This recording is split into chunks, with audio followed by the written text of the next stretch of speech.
Page 259 in math. We are learning about the area of something. Now, we're not going to get too deep into it. That's going to be a little bit later. I think Miss Trevino is actually going to be going over that on page 261. But I'm just going to introduce it to you a little bit. And what it is it's different from finding the perimeter of something. So sometimes you'll have to find the perimeter of something, and that's around, how big it is around something.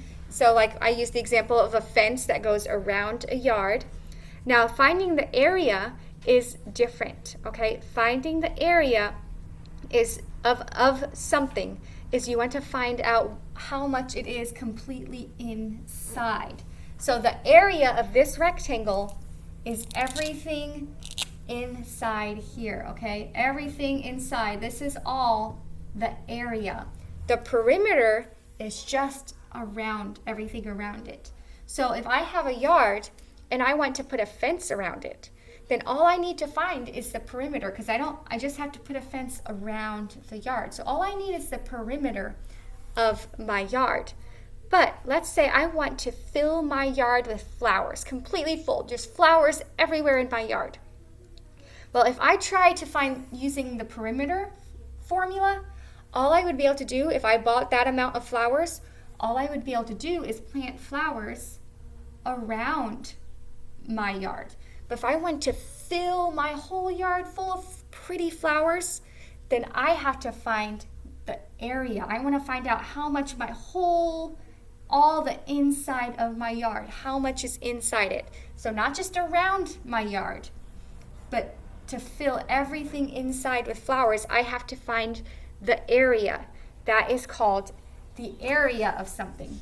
And we're going to be learning how to find it. There's a formula for that for everything as well. But for now, just so you understand the concept of it, the way we find the area of something is we break it down into square units. That's what it's called. So anytime you find the area, you're going to find the square inch, the square yard, the square foot. Okay, because we break it down into squares. So when we're trying to measure it, we break it down into squares. And like my writing isn't the best, but let's say we're breaking this all down into squares. And then down here, here. So I would break this completely down into squares. And then I would count the squares inside of that perimeter. So if you look on your page there, it says the area measures the surface of a simple closed figure. So anything that's closed, a square, a rectangle, or a triangle, anything that's enclosed, it doesn't have to be a certain shape, you can find the area of it. You divide the region into square units. So each of these is a square unit. So if I wanted to find out how much I needed, I would break this down into square units. Say maybe I'd break it down into, 1 inch, 1 inch, 1 inch, 1 inch, 1 inch, 1 inch, okay? These are all inches. Okay, and then 1 inch this way, 1 inch this way, okay? And then I would count how many of those units are in here. So 1, 2, 3, 4, 5. That one's too big to do, but look on your paper. It has it counted out. So they're all broken into even squares, square units, and then you count 1, 2, 3. And this one has 84 square units inside of it. Now you're not going to have to do that yourself every time. It's going to show you how to do it later on. There's a formula for it. But just so you can visualize it, when you're finding the area of something, you're breaking it down into square units. So you're breaking it down and then you're counting how many of those are in that area. So that is what the area of something is. So it's not just what's around it. So don't get perimeter and area confused. A perimeter is typically less. It's going to be less than the area because that's just what's around. But the area is completely filled inside. So like I said, if you want to build a fence, that's fine. You use the perimeter. But if you want to fill the whole inside of your yard, maybe you want to fill it with sand, or maybe you want to fill it with gravel, and you need to know how much gravel you want, then you have to break it down into units and you have to find the whole area. Because if you just find the perimeter, all you'll have is enough gravel to go around your yard. You won't be able to fill your yard with it. But if you want to fill in your whole yard with it, then you're going to have to find the area. So that is what the area is. That's that concept there, and we're going to be learning more about it, so pay attention. But it's important to remember that anytime you work with the area, you're working with square units.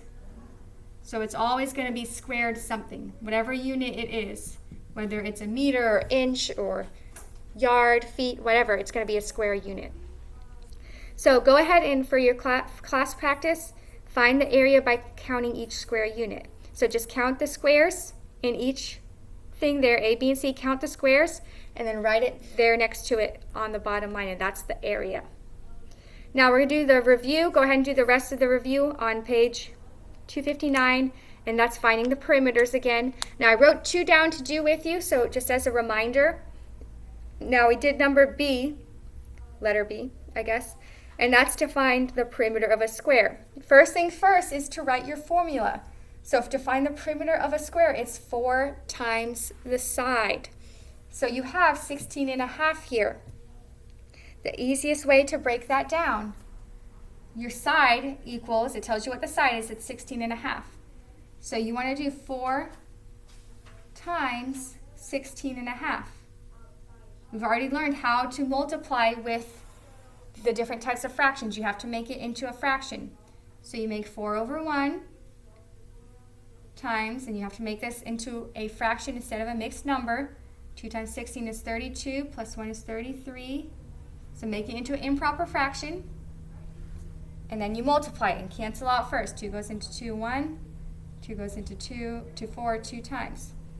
2 times 33 is 66 over 1. So your answer is perimeter equals 66. And what is it? Don't forget to use your units. 66 meters. So that was pretty simple. That one's easy. Now, remember I told you that with measures and units, if they're different measures, you have to make them both the same measure. So letter C, we have a rectangle. And first, write out your formula. P equals 2 times length plus 2 times width. And then look at your units. 4 feet and 8 inches by 16 inches. I can't have both feet in inch and inches. I have to change it all to 1. Now the direction says to convert it to the lesser unit if necessary. So I'm going to change my feet all into inches. I do that by finding how many inches are in a foot. 12 inches in a foot, and there's 4 feet. So you're going to do 4 times 12. 4 times 2 is 8, 4 times 1 is 4. Okay, and then you're going to add these 8 inches here.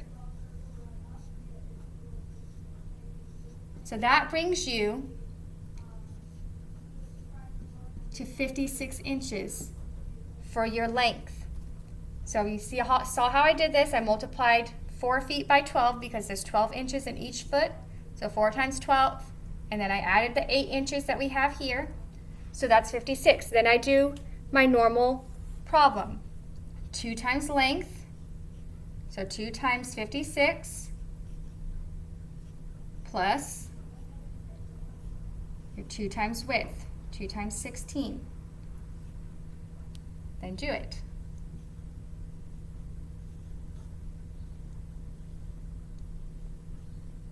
Times 16. I always write everything out so there's no mistaking. So I have 112 plus 32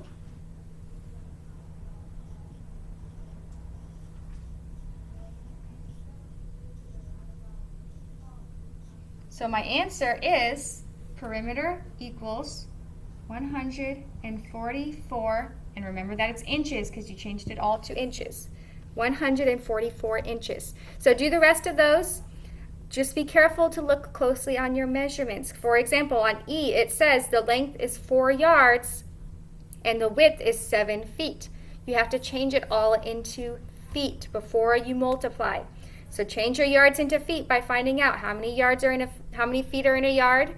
3. So then you do 3 times 4 because you have 4 yards. And then you continue with your normal formula. All right, so that's your introduction to area and then just a little bit of review on your perimeters. So go ahead and find all of that and stay tuned for your next video. Have a good day, guys.